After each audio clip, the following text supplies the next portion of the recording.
ಬರ್ರಿ ಈ ಕಡೆ ಬರ್ರಿ.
ಸ್ವಲ್ಪ ಸೈಡ್ ಸಲಮ ನೀನು ಬರೋ ಹಿಂದಕ್ಕೆ ಸ್ವಲ್ಪ ಸೈಡ್.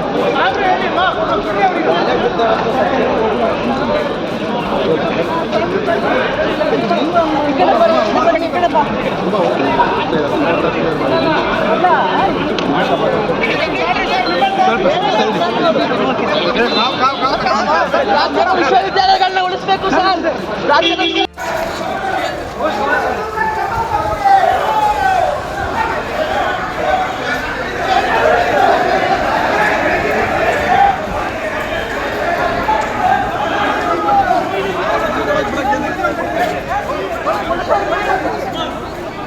ಕೊಡ್ಲಿ ಸುಮ್ಮನೆ ಸಮಾಧಾನ ಸ್ವಲ್ಪ ಈ ಕಡೆ ಸರ್ಸಿದ್ರು ಅವರು ಮಾಡ್ಕೊಂತಾರೆ.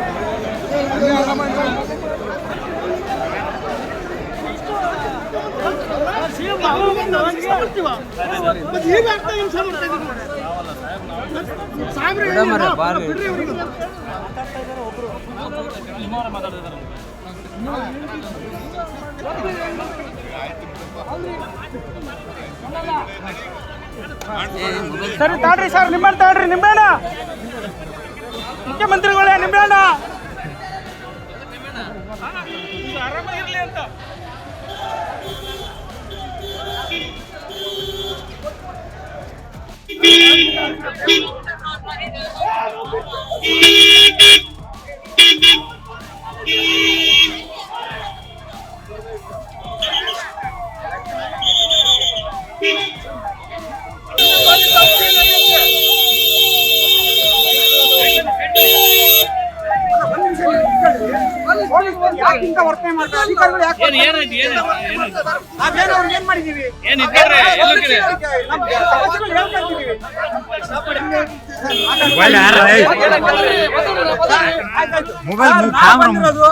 ಅವರೇ ಕರೆದಂತ ನಿಮ್ಮ ಅಹವಾಲುಗಳನ್ನ ಕೊಡ್ರಿ ಅಂತ ನೋಡಿ ತಗೊಳ್ರಿ, ಕ್ಯಾಮ್ರಾನು ನೋಡಿ ತಗೊಳ್ರಿ. ಈಗ ಬಂದು ಪೊಲೀಸರು ಇಲಾಖೆ ಕ್ಯಾಮ್ರಾ ಮುಂದೆ ಇಡೋದಲ್ಲ. ನಾವ್ಯಾಕೆ ಕೊಡ್ಬೇಕು? ನನ್ನ ಹೆಸರು ಚಂದ್ರಹಾಸ ಅಂತ.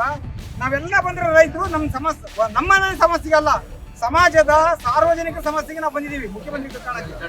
ನೀವೆಲ್ಲ ನಮ್ಮನ್ನು ತಪ್ಪಾಡಿದ್ರೆ ಏನ್ ಮಾಡ್ಬೇಕು? ಮಾತಾಡ್ತೀರಿ. ನಾವು ಬಂದದ್ದು ನಮ್ಮ ಜಿಲ್ಲೆಗೆ 1,000 ಕೋಟಿ ಕೊಡೋ ಕೆರೆ ಉಳು ತೆಗಿಲಿಕ್ಕೆ. ಈಗ 124 ತೆಗಿದೀವಿ, ಇನ್ನೂ 438 ಕೆರೆ ಅದಾವೆ ಅಂತ ಬಂದದ್ದು. ಪೊಲೀಸರು ನಮ್ಮನ್ನ ಆ ಕಡೆಗೆ ಹೋಗ್ರಿ ಅಂತಾರ, ಈ ಕಡೆಗೆ ಹೋಗ್ರಿ ಅಂತಾರ. ತಪ್ತಾರಲ್ರಿ ಗೋಳಿ ಮಕ್ಕಳು. ಇವ್ರು ಯಾರು ಸಂಬಳ ಕೊಡೋರು? ಯಾರು ಸಾರ್ವಜನಿಕರ ಹುತ್ತು ಬೆತ್ತು ಬೆಳೆದ್ರೆ ಯಾವನಾರ ಕೂಲಿ ಬೆಳೆದ್ರು ಸಂಬಳ ಏನು ಮುಖ್ಯಮಂತ್ರಿ ಮನೆಯಿಂದ ತಂದು ಕೊಡ್ತಾರ ಸಂಬಳ? ಮುಖ್ಯಮಂತ್ರಿ ಮನೆಯಿಂದ ತಂದು ಕೊಡ್ತಾರೇನ್ರಿ ಸಂಬಳ? ಅವಿವೇಕನ ನಾಚಿಕೆ ಆಗ್ಬೇಕು. ಅವ್ರು ಯಾವ ಸೆಕ್ಯೂರಿಟಿ ಅಂತ ಬರಲಿ, ಅವ್ರು ಹಾಕ್ಕೊಟ್ಟಿದ್ರೆ ಕೌಂಟ್ರಲ್ಲಿ ಅವಕಾಶ ನಮಗೆ ಕೊಡ್ಲಿಲ್ಲ, ಗೆಲ್ಸಿದ್ರು. ಆಮೇಲೆ ಮಧ್ಯೆಯಲ್ಲೇ ಹೋದ್ರು. ನಾವು ಕೊನೆಗೆ ಅಲ್ಲೇ ನಿಂತ್ಕೊಂಡ್ವಿ. SP ಬಂದು ಕರೆದ್ರು, ಅಲ್ಲಿ ಹೋದ್ರು. ಅಲ್ಲಿ ತಪ್ತಾನ ಅವ್ನು ಯಾವನ ಪೊಲೀಸ್ ತಪ್ಪಲಿಲ್ಲ, ಅವ್ನ ಯಾವನ ಹಸುರ್ದಾಕ್ಯಲ್ಲ ಆರ್ಮಿ. ಬಟ್ ಎಲ್ಲ ರಕ್ಷಣಾ ಇಲಾಖೆ ಅವ್ನು ಯಾವನಾರ ಅವ್ರ ಅಪ್ಪನ ಹುಟ್ಟಿದ್ರು ಇಲ್ಲಿ ಇರ್ಬೇಕು. ಬಟ್ಟೆ ಗೋಳಿ ಮಕ್ಕಳು ಅವ್ರು ಯಾವನ ಅವನಿಂದ ಮುಖ್ಯಮಂತ್ರಿ ಅಂತ ಬಂದಾರ, ಅವ್ರ ಅಪ್ಪ ಕೊಟ್ಟಿದ್ರೆ ಇಲ್ಲಿ ಇರ್ಬೇಕು ನೋಡೋಣ. ಅವರು ನಮ್ಮ ಶಕ್ತಿ ಪ್ರದರ್ಶನ ಮಾಡ್ತೀವಿ ಅವ್ರಿಗೆ. ರೈತರ ಅನ್ನ ನಮ್ದು ಬೇಕು, ನೀರು ನಮ್ದು ಬೇಕು, ಬಟ್ಟೆ ಕೂಡ ನಾವು ಹತ್ತಿ ಬೆಳೆದು ಏನು ವಿಧಾನಸೌಧದಾಗ ಪಾರ್ಲಿಮೆಂಟ್ ಜೆರಾಕ್ಸ್ ಮಾಡ್ತೀರ ನೀವು? ಅವಿವೇಕಿಗಳ ಮುಖ್ಯಮಂತ್ರಿ ಒಳ್ಳೆ ಮನುಷ್ಯ ಇಲ್ಲ ಅಂತ ನಾನು ಹೇಳ್ತಾ ಇಲ್ಲ, ಆದ್ರೆ ಹಿಂಬಾಲಕರದಾರಲ್ಲ ಸೋಡಾ ಬಡ್ಡಿಗಳು ಇವ್ರು ಬಹಳ ಜಮಖ ಮಾಡ್ತಾರೆ. ಅಲ್ಲ ಸ್ವಾಮಿ, ನಾವೆಲ್ಲ public. If you like this video ಬೇಗ ಲೈಕ್ ಮಾಡಿ, ಕಾಮೆಂಟ್ ಮಾಡಿ, ಶೇರ್ ಮಾಡಿ ಹಾಗೂ ಯೋಯೋ ಟಿವಿ ಕನ್ನಡವನ್ನು ಸಬ್ಸ್ಕ್ರೈಬ್ ಮಾಡಿ.